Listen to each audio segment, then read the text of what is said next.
안녕하십니까. 6월 7일 OBS 뉴스 오늘은 전원책의 훈수로 출발합니다. 전원책 변호사 자리했습니다. 어서 오십시오. 예, 안녕하세요. 어제 있었던 윤석열 대통령 탄핵 심판 6차 변론길에서 나온 증언들을 집중적으로 분석해 보겠습니다. 계엄 당일에 국회에 가장 먼저 출동했던 특전사의 사령관이었던 곽종근 사령관. 헌재에 나와서 이렇게 진술을 했습니다. 대통령이 전화를 했고 의결 정족수가 안 찬 것 같다. 문을 부수고 들어가서 국회의원들을 끌어내라. 여기에 대해서 윤 대통령은 전화한 건 맞는데 수고하고 있다. 이렇게 격려했다 이런 입장이에요. 아니 그런데 곽종근 사령관이 지금까지 한 진술들 중에 가장 라이브하고 살아있는 것은 아마 김병주, 박선원 민주당 의원 사이에 앉아서 한 얘기. 12월 6일 이미 전파가 다 됐잖아요. 예. 그걸 겁니다. 그 뒤에 검찰에서 한 진술 그리고 지금 헌법재판소에서 한 진술이 다 그것도 질문마다 답이 다르단 말이에요. 그래서 어제는 재판장이 이제 진행을 하다가 당신이 생각이나 당신의 판단 이런 거 다 빼고 당신이 경험한 들은 얘기만 해라. 계속 이렇게 다그치는 거예요. 객관적 사실만 얘기를 하라. 정영식 재판관이. 예. 그렇게 할 정도로 본인이 진술이 계속 다르단 말이에요. 그런데 어제 핵심은 그겁니다. 이 대통령이 국회의원이란 말을 한 적은 없다. 무심결에 이 말을 했어요. 지금까지 한 말은 대통령이 문을 부수고서라도 국회의원들을 끌어내라 했다. 그게 이제 주로 요지였단 말이에요. 그렇죠. 지금까지 민주당이 12월 3일 비상계엄 선포를 내란으로 밀어붙인 것은 사실 두 가지입니다. 두 가지가 시작의 단초였어요. 하나는 뭔가 하면 바로 곽 사령관의 진술들, 국회의원을 문을 부수고서라도 끌어내라고 했다는 이 진술, 이게 워낙 자극적이었어요. 그리고 또 하나는 조금 이따 나중에 얘기를 하겠지만 홍장원의 이제 메모, 누구 체포해라 했다. 그중에서 특히 이재명이 있고 한동훈이 있고 우은식이 있단 말이에요. 이 세 사람이 언론으로부터 주목받은 거 아니에요. 이렇게 체포를 하라고 그래? 한동훈까지. 한동훈 또 그걸 내세워서 심지어 본인은 국회의원이 아닌데도 당일날 본회의장에 들어가 있었잖아요. 그러니까요. 아마 자기 몸을 보호하기 위해서 그랬던 모양 같은데. 아주 휘발성이 강했던 두 사람의 진술이었습니다. 예, 그래서 그 두 개가 결국은 내란죄로 가는 하나의 모티브가 돼버린 거예요. 그런데 지금 와서 그 모티브가 다 흔들린단 말이에요. 지금 우선 이 곽종근의 어제 진술이 왜 흔들리느냐. 사실은 4일날 이미 이진우 수방사령관이 검찰에서 한 진술과는 다른 진짜 진술을 해버렸거든요. 이번 주 화요일에. 예, 화요일에 하면서 대통령은 끌어내라는 소리 일치하지 않았다. 재판한 소리 일치하지 않았다. 이 얘기를 했단 말이에요. 이진우 사령관이. 예. 그렇게 얘기를 했는데다가 이미 쉽게 말하면 일종의 양심스러운 같은 걸 해버린 셈이 돼버렸어요. 그래서 민주당이 이게 난리 났다 이래 됐단 말이에요. 이게 내란죄로 지금까지 몰아간 몇 가지 이게 있었는데 그 중에 하나가 또 이진우 사령관의 진술이었는데 이진우라는 이가 툭 빠져버린 거예요. 거기에다가 어제 이제 곽종근은 문자 그대로 진술이 신빙성이 완전히 흔들려 버렸습니다. 답답하니까 정영식 재판장이 물어요. 아직 의결 정족수가 안 채워진 것 같다. 이런 얘기를 들었느냐. 예, 맞습니다. 이제 이렇게 답을 합니다. 그래서 그러면 그 뒤에 한 말이 150명 얘기를 했느냐. 의결 정족수가 150명이잖아요. 여기서부터 곽종근의 진술이 흔들려 버립니다. 어찌할 줄 몰라서 흔들려 버린 거예요. 대답은 했습니다. 아니, 이 대답이 뭔가 한번 들어보세요. 당시에는 기억이 없는데 나중에 다른 사람이 내가 그런 말을 했다고 얘기를 해서 생각났다. 세상에 이런 진술이 어디 있습니까? 그 중요한 진술을 150명이라는 숫자를 당시에는 기억이 하나도 없는데 나중에 다른 사람이 내가 그런 얘기를 했다 해서 그 다음에 내가 기억이 났다. 그 말이 된다고 생각해요, 그게? 내가 법을 파먹은 지 40, 50년 되는 사람인데 나는 아직 이런 증언을 한 사람을 본 적이 없어요. 이거는 뭐라고 해야 됩니까? 이런 증언을 하니까 하도 기가 막히니까 정영석 재판장이 제발 경험만 얘기해라. 제발 경험만 얘기를 또 강조를 합니다. 그래서 150명을 들은 150명이란 말 들었느냐 또 물어요. 예. 이러니까 나중에 기억났다. 또 답을 이렇게 합니다. 이러니까 본인의 진술에 증언에 신빙성은 완전히 떨어져 버린 거예요. 거기다가 그러면 국회 안에 있는 사람을 데리고 들어와라 이런 말은 들었냐. 이러니까 빨리 국회 문을 부수고 들어가서 안에 있는 인원들을 밖으로 끄집어내라. 이렇게 들었다. 예. 이제 그래서 그 국회의원이라는 말은 그러면 들었느냐. 또 이렇게 묻습니다. 예. 물으니까 국회의원이란 말은 내가 자수서에 쓰지 않았다, 안 썼다, 안 들었다 이런 얘기도 하지 않고 검찰에서 쓴 자수서 있잖아요. 예. 국회의원이란 말은 자수서에 안 썼습니다. 이렇게 답변을 합니다. 이자가. 예. 대신 이러니까 황당한 거예요. 인원이라고 썼다. 예, 글쎄 인원이라고 썼다는 거거든요. 그런데 윤 대통령이 어제 그 심판정에서 그런 말 하잖아요. 나는 인원이란 말은 모른다. 검찰 출신들은 검사 생활 오래 하잖아요. 그럼 인원이란 말을 안 써요. 예. 이자가 제자가 이런 말은 잘 씁니다. 이자가 제자가 이런 말은 잘 쓰는데 혐의자들 그런 말은 법관들도 입에 배어 있어요. 이자가 제자가 하는 말은 제가 몇십 년 동안 법을 파먹으면서 가만 보면 변호사들, 판검사들이 이놈 저놈 소리를 안 합니다. 이자가 제자가 하는 그런 말을 잘 합니다. 몸에 입에 배어 있단 말이에요. 그런데 인원이 어떻고 하는 말을 잘 안 써요. 그거는 우리 같이 군대 생활 오래 한 사람들은 알아요. 인원이 요원이 하는 말은 그런 말을 쓴단 말이에요. 특전사도 쓰고 보안사도 옛날 보안사 지금은 이제 방첩사죠. 그런 말들을 써요. 전 변호사님, 근데 저희 오늘 흐름의 큰 주제까지는 아닌데 아니, 글쎄. 그 표현에 대한 부분만 잠깐만 말씀드릴게요. 내가 그거만 살짝 짚고 넘어. 그날 바로 한 1분 30초 뒤인가요? 대통령이 인원이란 말을 본인의 표현처럼 여러 군데에 섞어 쓰는 장면이 어제 좀 화제가 됐는데 보셨는지. 아니 그건 난 못 봤는데 대통령 그런 말을 하잖아요. 나는 인원이란 말을 쓰지 않고 사람이라고 한다. 한다. 사람이란 말을 쓴다라고 얘기를 하거든요. 그런데 실제 가만 보면 이게 가장 나는 이 곽종훈의 말이 사실과 가까운 게 사실은 박순원과 김병주 사이에 자기가 모시던 김병주 사이에 앉아가지고 아주 이음처리고 주눅든 모습으로 하는 말이 있어요. 뭐라고 들었냐 이러니까 인원을 쉼표 요원을 빼내라 이렇게 들었습니다. 이러니까 옆에 있는 박순원이 국회의원을 빼내라? 그러니까 예. 그러니까 다시 김병주가 하는 얘기가 국회의원을 끌어내라 그렇게 했단 말이죠. 이러니까 예 그렇습니다. 그러면 그 진술을 우리가 어떻게 봐야 합니까? 내가 그래서 그 표현이 나오자마자 그때가 12월 그 7, 8일쯤 6일쯤 됐습니다. 6일입니다. 예. 이 진술은 완벽히 오염된 진술이다. 적어도 민주당 의원들 사이에 앉아서 검찰에 진술하기도 전에 민주당 의원들 사이에 앉아서 하는 진술은 완벽하게 오염된 진술이다. 상대편의 맞춤형 진술을 한 거 아니냐? 그 영상을 다시 확인을 하니까 처음에 한 말 인원을 요원을 빼내라고 들었다. 그것이 국회의원을 끌어내라고 들었다 하는 말로 변질로 시킨 거예요. 오염을 시켰어. 전 변호사님, 저도 안 그래도 지난주에 요 말씀을 하셔가지고 다시 한번 영상을 확인해 봤습니다.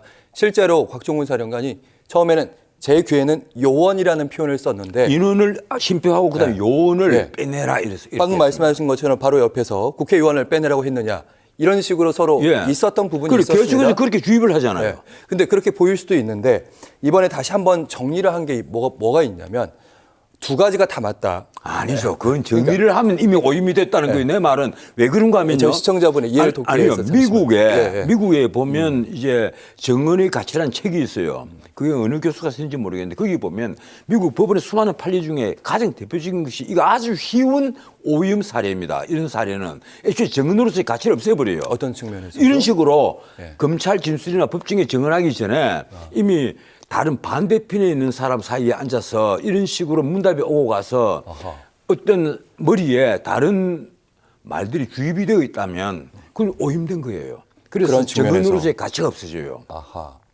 정언으로서의 증거 능력을 인정을 안 해버리는 겁니다. 이게 문제가 있는 정언이에요. 거기다가 한번 생각해 보세요. 홍장원의 메모는 잠시만요. 홍장원 그 차장, 국정원 1차장 바로 가시기 전에 아까 쭉 말씀하셨습니다. 곽종근 사령관의 진술이 계속 오락가락 바뀌고 있다. 이런 말씀하셨는데 곽종근 사령관의 진술 중에서 확실하게 얘기하는 것은 이 부분입니다. 아까 국회의원 말 들은 적 없다. 난 그게 핵심이라고 봐요. 아, 그래요? 네. 대통령이 국회의원 말 하지 않았다 이 얘기고 무신비란 말이에요. 그리고 김연태 707 단장 그 국회의사당 현장에 나간 사람은 예. 김연태입니다. 네. 이 곽종건은 이 다른 곳에 있는 장갑차 안에 있었고 이 김연태는 그 국회 현장에 나갔단 그렇죠, 말이에요. 그렇죠. 예. 그 김연태가 한 말은 끌어내라는 말을 들은 적이 없다. 어허. 뭐 이렇게 얘기를 했잖아요. 예. 딴 거는 나는 다 무가치하다고 봐요. 딴 다른 말들은 예. 이게 왜 그런가 하면 그 바쁜 시간에 그리고 복잡한 상황에서 모든 대화를 본인이 다 기억하기는 굉장히 어려운 거예요. 그렇죠. 그런데 핵심적인 것은 있습니다. 아니 국회의원 말을 한 적이 있다 없다. 그리고 끌어내라는 말을 들은 적이 있다 없다. 그런데 김연태가 명색이 대령이잖아요. 예. 그리고 현장에 지휘를 했단 말이에요. 이 김대령이 한 말이 나는 끌어내라는 말은 들은 적이 없습니다. 어디까지나 지금 국회의사당 그 예. 의원회관을 제대로 봉쇄를 해라. 그때 봉쇄하라는 말은 확보. 국회의원을 들어가지 말게 그건 하는 아니고. 말이 아니고 예. 다른 외부 세력들이 침입으로부터 막아달라.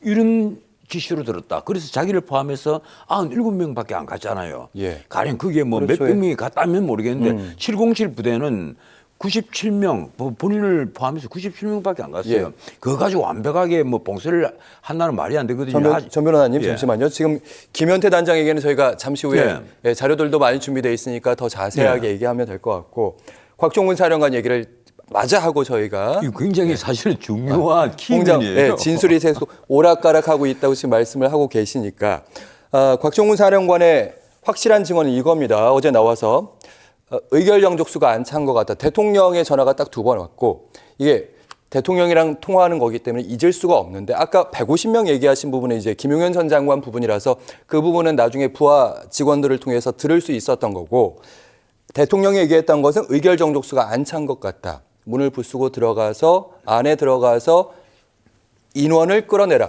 의결 정족수가 차는 부분이 이제 국회의원밖에 없잖아요. 왜냐하면 특전사 요원들은 아니, 그런데 의결 정족수를 따질 부분이 아니니까. 예, 제가 지금 드리는 말씀 뭔가 하면 곽종근이가 그 의결 정족수 운운하고 예. 그 아직 안 찬 것 같다고 대통령이 말했다. 그래서 끌어내라고 얘기를 했다. 난 그 말의 신빙성이 없다고 본다는 겁니다. 요 말 왜 자체는. 그런가 하면 그 말이 신빙성이 있으려면 예. 정영석 재판장이 150명이라는 말을 들으냐고 두 번째 질문을 하잖아요. 그렇죠. 했을 때, 예, 150명인 걸 자기는 알고 있어야 된단 말이에요. 의결 증수가 150명이라는 얘기를. 예. 당연히 알아야 되잖아요. 명색이 이마에 별 3개를 붙인 사람이 의결 증족수가 뭘 의미하는지를 몰랐다면 그거 말이 안 되는 것이고 특수전 사령관을 지내지 않습니까? 군에서 옛날부터 특수전이 아니고 특전사령관 시절에도 육군에서 가장 중요한 베스트 10 속에 늘 들어가는 게 특전사령관입니다. 예. 그런데 그런 지위에 오른 자가 예. 이게 말이 있다 저랬다 내가 보면 도대체 저 사람을 내가 할 말은 아닌데 삼성장군을 달아준 사람이 누구인가? 참 기가 막혀요 보면. 근데 이 진술은 말이죠. 전 변호사님. 사실은 곽종근 전 사령관뿐만 아니라 당시에 곽종근 사령관이 현장에 있지 않고 화상회의를 지휘통제소에 장갑차 안에서 주재를 했다고 합니다. 그리고 전화기 세대를 들고 있었다고 그러더라고요. 전화기 세대는 이제 어쨌든 지휘통제소에서 이렇게 하는데 이걸 다 예하부대, 10 수여단부터 시작해서 다 이렇게 전파가 되게 마이크를 다 켜놓고 있었다는 거예요. 그래서 이 진술을 인원을 끄집어내라는 그런데 진술을 그것도 말이 안 됩니다. 왜 그런가 하면 아니 잠깐만요. 한 말씀만 드릴게요. 듣고 대통령으로부터 오는 전화는 비화 전화예요. 비화기 전화예요. 그렇죠. 예. 마이크를 켜놓고 있으면요. 이 비화기 전화는 워낙 앵앵거리기 때문에 확산이 안 됩니다. 어허. 그거는 군에 그 비하기를 경험 안 해본 사람들이 자꾸 하는 얘기들인데 마치 오프닝 해놓고 우리 휴대폰 전화로 이 소리 크게 하면 빵빵 울리듯이 그런 소리가 나오는 게 아니란 말이에요. 사실은 이진우 수방사령관의 진술은 이진우 수방사령관도 이렇게 헌재에 나와가지고 여러 말을 거의 안 했는데 거기에 대해서 검찰에서 여러 한 얘기들이 있는데 그 대부분의 진술은 사실은 어떻게 보충되냐면 옆에서 바로 그 비화폰을 들었던 참모가 듣고 난 다음에 이런 얘기를 들으셨습니다. 라고 보충으로 이렇게 보완을 해주고 있거든요. 검찰 조서에. 그 부분은 어떻게 보시죠? 비화폰이 들렸다는 겁니다. 근데 그건 안 보세요. 이 검찰에서 했던 이 신문조서인지 아니면 뭐 자수서에 대한 보충으로 한 진술서인지는 모르겠습니다만, 나 뭔지는 모르겠어요. 어떤 수사 기록인지 모르겠는데, 검사에서 했던 조서에 이미 이진우 살인관은 예. 본인이 거기에 대해서 제대로 진술하지 못했습니다 하는 것을 헌법재판소에서 선서라고 증언을 하잖아요. 맞습니다. 예. 다 드러낸 거예요. 본인은 이제 기억이 많지 않다고 얘기하고 예, 있습니다. 본인이 그 검찰에서 예. 어떤 증언을 어떻게 했는지 본인은 어렴풋이 다 안단 말이에요. 예. 그리고 그 증언이 틀렸다는 것을 이미 헌법재판소 증언에서 다 드러낸 겁니다. 그래서 본인이 그 핵심은 그거예요. 나는 예. 끌어내라는 이런 얘기는 일체 들은 바가 없다. 예. 예, 이 얘기란 말이에요. 아하. 체포를 하는 얘기도 그러니까 본인은 들은 바가 기억이 없다. 예, 전혀 없다는 거예요. 예. 아니, 그런 말 듣지 않았다는 겁니다. 체포 지시는 없었다고 말했고 그런 끌어내라는 말을- 기억이 없다. 예, 그런 말 듣지 않았다. 근데 밑에 바로 옆에 있었던 참모들은 그런 지시가 있었다 이렇게 얘기를 하고 있는 그런데요. 상황이에요. 예. 기본적으로 이제 이번 사건에 있어서 제가 한 말씀만 드릴게요. 이 사건이 터지자마자 만 이틀이 지나서 내란죄로 몰아가기 시작했습니다. 내란죄 프레임을 씌웠단 말이에요. 저희 준비된 홍장원 관련된 예. 준비된 자료가 있습니다. 그래서 그 홍장원 자료를 그럼 보고 말씀드릴게요. 그거 예. 저희가 보고 말씀하신 어제 헌법재판소에서 윤 대통령도 여러 얘기를 하면서 적극적으로 말한 부분이 있었습니다. 바로 이 부분입니다. 전 변호사님이 이제 할 말씀이 많으실 것 같은데 12월 6일 홍장원의 공작과 당시 국회 정보위에 나와서 이재명, 한동훈 체포 요 얘기입니다. 그리고 방금 있었던 곽종근 특전사령관의 김병주 TV 출연부터 내란 프레임과 탄핵 공작이 시작된 거로 보여진다. 강도 높게 얘기했습니다. 내란 프레임을 알겠어요. 일단 본인에게 불리한 증언을 두 사람이 하고 있는 상황이고 탄핵 공작이라는 건 전 변호사님 뒤에서 누군가 이 두 사람을 뭔가 조종하고 있고 뭔가 꾸몄다. 쉽게 말해서 예. 이 내란죄 프레임을 씌우는데 무엇을 근거로 할 것이냐. 제가 보기로는 딱 이거예요. 지금 윤 대통령이 지적하는 것도 뭔가 하면 홍장원이 메모 그리고 곽종근이 진술이란 말이에요. 곽종근이 진술은 아까도 말씀드렸다시피 김병주, 박선은 두 사람 사이에서 앉아서 김민주 TV에 나오고 또 한 사람이 있습니다. 우리법연구회 출신인 박범계 의원과 소위 양심 문답을 했다고 얘기를 하는데 그게 12월 10일. 그것이 양심 문답인지 아니면 문자 그대로 오염식인 오염 문답인지는 나중에 가리시겠죠. 뭐 어떻든 이제 모두 정치 생명을 다 그렇게 생겼어요. 내가 보기로는 그래요. 뭔가 하면 이 홍장원의 메모는 진짜 문제가 있는 겁니다. 대통령께서 전화를 했다. 싹 다 잡아들여 이렇게 얘기를 했다. 그래서 여인영에게 방첩사령관에게 전화를 했다. 예. 전화를 하니까 이름을 불러줘가고 자기가 메모를 했다. 처음에는 이렇게 진술했거든요. 그렇죠. 그런데 어제 헌법재판소 심판정에 나와서 한 얘기는 조금 달라집니다. 그 메모를 자기가 한 게 아니고 자기 보좌관이 했다. 그리고 마지막 밑에 부분은 자기가 보충을 했다. 먼저 그러니까 이 밖에서 전화를 받다 보니까 처음에 이제 자기가 휘갈겨 썼는데 메모지에 그거를 옆에 본 사람이 보좌관이 있으니까 좀 정서체로 바른 글씨로 써달라 해서 그 보니까 옮긴 뭐 글씨. 정서체도 아니던데 그런데 더 웃기는 것은 그때 술을 먹었다는 거예요. 음주 상태였다. 본인의 얘기로는 어르신들이랑 술을 마셔서 막 크게 막 그러지는 않았다 이런 얘기. 대부분 술 취한 자들이 늘 하는 얘기는 내가 그때 술이 많이 안 취했어요. 다 이런 얘기합니다. 뭐 어쨌든 술을 먹은 건 사실이에요. 예. 그런데 제가 보기로는 그렇습니다. 지금까지 윤 대통령의 어설픈 이 비상계엄 선포 이것이 문제가 되었다면 이건 저도 솔직히 말해서 비상계엄 선포했을 때 아니 대통령께서 지금 왜 저렇게 뭐 술 한잔 하시고 지금 개가시나 이렇게까지 생각을 했을지 모르니까. 알코올성 치매 이런 표현도 쓰시면서. 그렇게까지 생각을 했을지 모르니까 그런 어설픈 비상계엄을 했단 말이에요. 그런데 아마 윤 대통령은 법학자이니까 뭐 법률가이니까 당연히 알겠죠. 이건 비상계엄 선포는 대통령이 정권을 갖고 있고 사법심사의 대상이 되지 않는 특유의 고도의 통행이다 하는 걸 알았단 말이에요. 아니까 자기가 이것 때문에 구속이 되고 나중에 대통령 탄핵이 된다는 것을 상상을 안 했을 겁니다. 그런데 어떻든 그것이 내란죄로 이제 내몰린 거예요. 그래서 아까 말씀드린 하나는 곽종근이 진술, 하나는 이 홍장원이 메모인데 이틀이 지났습니다. 그런데 그 메모를 보면서 이제 다시 어제 헌법재판소에서 문제가 되잖아요. 그 정영석 재판장이 묻습니다.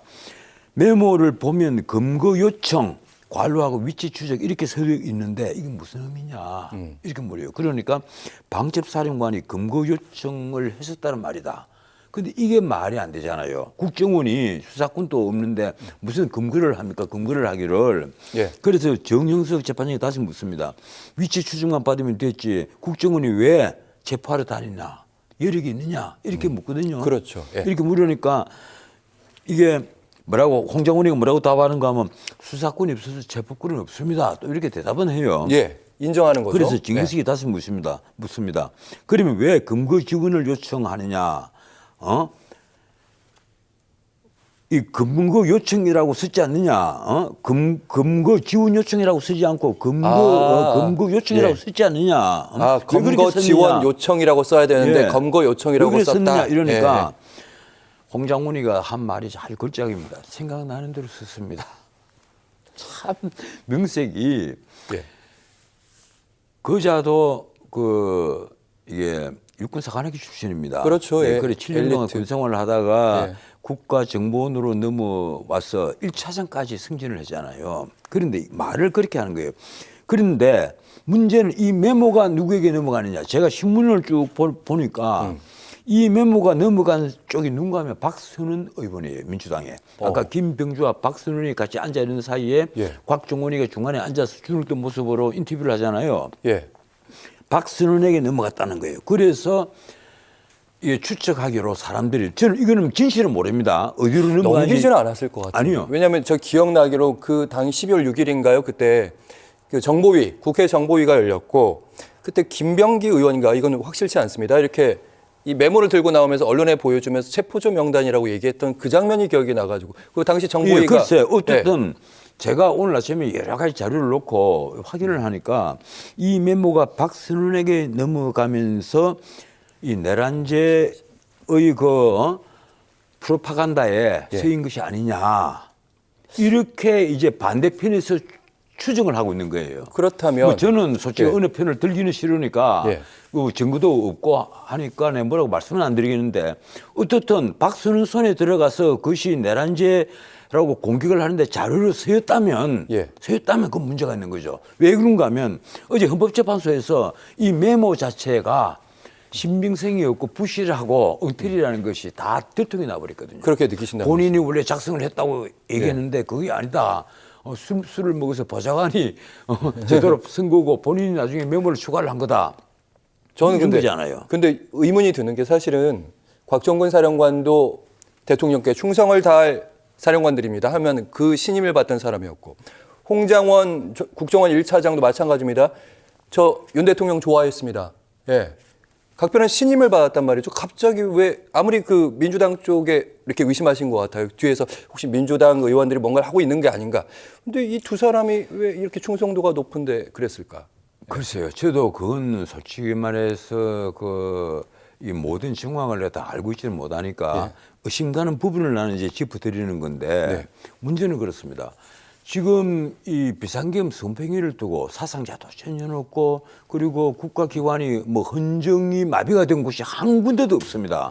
그리고 계엄은 실제로는 2시간, 그 시간으로 보면 만 6시간 만에 해제가 된 것인데 이걸 두고 내란죄로 몰아가면서 내가 지난 방송에서 내가 여기서 말씀을 드린지 모르겠는데 경찰청장과 경찰청의 2인자라고 볼 수 있는 서울경찰청장 김봉식을 두 사람을 경찰청에서 뭐 3수일자인지 4수일자인지 모르겠습니다만은 구수본부장이 불러갖고 구속을 시켜버렸잖아요. 예. 그러면 그때 그 구속 수사를 결정하고 지휘를 한 상급 지휘관은 누구입니까? 누가 지휘를 한 거예요? 더 위에 왜냐하면 그 누가 지휘한 겁니까? 국수본의 최종 책임자 행안부 결정권자는- 장관은 그때 예. 면직이 돼서 없었어요. 안 되죠, 안 되죠. 예, 예. 그리고 개별 사건인데. 대통령도 그때는 뭐 이런 판에 할수 없죠. 예. 사실은 유폐되어 있는 상태인데 국수본부장이 결정했을 겁니다. 예. 국수본부장이 이 경찰청의 3순위, 4순위자인 서열은 국수본부장이 그렇죠. 예. 경찰청의 1인자, 2인자의 2인자를 붙잡아다가 구금을 시키고 예. 구속영장을 청구를 해요. 그것도 내란죄로. 내란죄라는 것은요. 지금 아무도 이 문제를 거론을 안 해요. 내란죄로 워낙 구속된 사람이 많습니다. 예. 뭐 수방사령관, 뭐 특전사사령관, 방첩사령관, 정보사령관 다 내란죄로 구속이 됐단 말이에요. 예. 그거는 그 군 판사에게 도장을 받아서 구속이 됐는데 심지어 육군참모총장도 주임무 종사자로 구속이 됐습니다. 예. 그런데 이 내란죄에 대해서 아직도 대통령까지 구속을 시켜놨잖아요. 그럼 전 변호사님은 내란죄가 성립이 되느냐 안 되느냐는요. 예. 지금 정확히 보면 우리 같은 사람은 이건 내란죄는 절대 아니다. 이렇게 아직도 믿고 있는 사람이에요. 그렇죠. 전 변호사님, 요 얘기는 마무리 지으시죠. 그러니까 국가수사본부장에 의해서 어쨌든 영장 신청됐고 구속이 돼 있는 상태인데 그러면 그건 국수본의 판단이지 않습니까? 제가 보기에는요. 예. 제가 그래서 드리는 얘기입니다. 국수본부장이 절대 그걸 결정을 못하죠. 그럼 누가 어떻게 결정을 자기보다 더 위에 상급자를 가서 구속을 시킵니까? 예. 그래서 내가 이런 일이 벌어지는데도 대한민국 어느 신문도 일면 헤드라인에 경찰청장 누가 구속 지휘했느냐 이걸 묻고 있는 사람이 없습니다.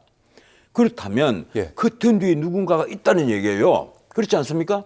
내란죄로 몰아가는 이 모든 것을 지휘하는 사람 아니면 뭐 컴퓨터가 합니까? AI가 합니까? 그러면 AI가 우정수 국수본부장에게 누군가 영향을 미쳤다는 예, 말씀이세요? 아니면 한번 예. 보세요. AI가 뭐 요새 최상목 AI 대통령은 시대니까 아닐 테고. 예. 최상목 권한 대행이 만약에 그랬으면 대통령 권한 대행은 아닐 그래서 테고. 얘기를 했겠죠. 예. 이래서 제가 이렇게 지휘를 했습니다. 이렇게 얘기를 했겠죠. 누가 할 수 있을까요? 그거를? 글쎄요. 여기에 대해서 국민의힘에서도 아직 의문을 표시를 안 해요.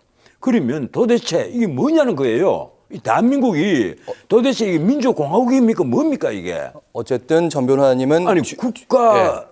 헌법기관들이 쫙 있는데 거기에서 권한 행사가 두 프로세스 적정 절차를 전 거치지 변호사님 않고 요 얘기만 마무리 왜냐면 또 뒤에 예. 하나 더 다룰 게 있어가지고 함부로 예. 만약에 자행이 된다면 예. 그게 민주공화국이 아니죠. 전 변호사님은 우정수 국수본부장 뒤에도 누군가 있다. 아니 이 모든 것의 뒤에는 커튼 뒤에 누군가가 있는 것이 아니냐 이런 의심을 줘서는 안 된다는 겁니다. 내 아하, 말은. 있을 수도 있고 없을 수 있는데 의심이 간다. 그렇게. 그렇게 의심을 주면요. 예. 국민들이 절반은 적어도 반대하는 절반은 가령 그것이 이재명이라고 생각을 한다면 예. 전부 다 반 이재명으로 돌아서죠. 알겠습니다. 그건 이재명 예. 대표를 위해서라도 좋은 방향이 아니라는 거예요. 이거 마지막으로 짧은 예. 질문 하나 드리겠습니다. 원래는 이제 김현태 단장에 대한 얘기를 좀 드려야 되는데 최근 이제 윤 대통령 찾아가고 있는 관련된 국민의힘 의원들에 대한 얘기를 마무리 질문을 예. 드릴까? 요 얘기를 좀 드려보도록 하겠습니다. 지금 이제 구치소에 윤상현, 김민전 의원도 찾아가고 있고요. 그리고 계속해서 방청에도 여러 30-40명 정도가 이제 국민의힘 의원들 줄을 서고 있대요. 예. 지금 한번 예. 보세요. 예, 윤 대통령 관저가 포위가 됐을 때 경찰이 포위를 했잖아요. 내란죄다 이래가지고 경찰이 포위를 했는데 사실은 공수처가 총대를 다 맸단 말이에요. 오동훈이가. 그래서 나는 이게 오동훈이 난이냐 이렇게까지 농담을 하는데 포위를 했을 때 국회의원 44명이 갔습니다. 44명이. 예, 기억납니다. 그래서 예.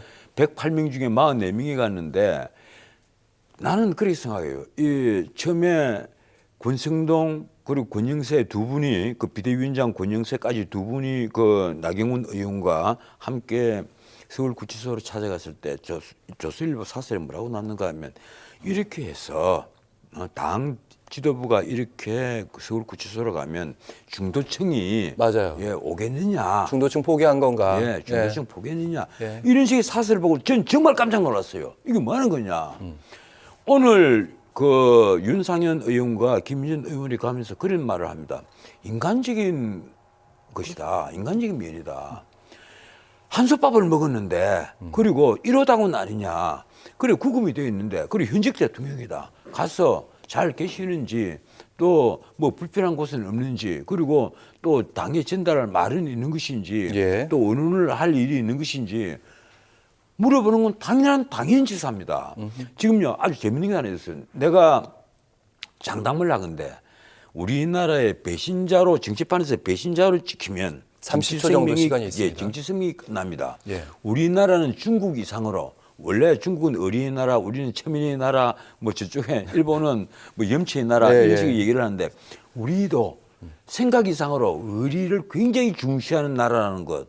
최근에 우리 정치 상황을 보면 알 수가 있는 거예요. 예. 배신자로 찍혀버리면 정치성이 완전히 끝나요. 그래서 지금 고전하고 있는 분이 유모라는 분도 유승민 있고 의원. 있잖아요. 예. 지금 한동훈 전 대표가 완전히 정치성이 끝났다고 보는 것은 바로 이 의리 문제입니다. 예. 이분이 뭐 대통령을 호칭할 때 늘 그 사람이라고 그랬다는 거 아니에요. 거기다가 대통령이 두 번째 담화를 하니까 뭐라고 얘기했습니까? 전 변호사님. 내란을 자백했다 이런 표현을 썼단 말이에요.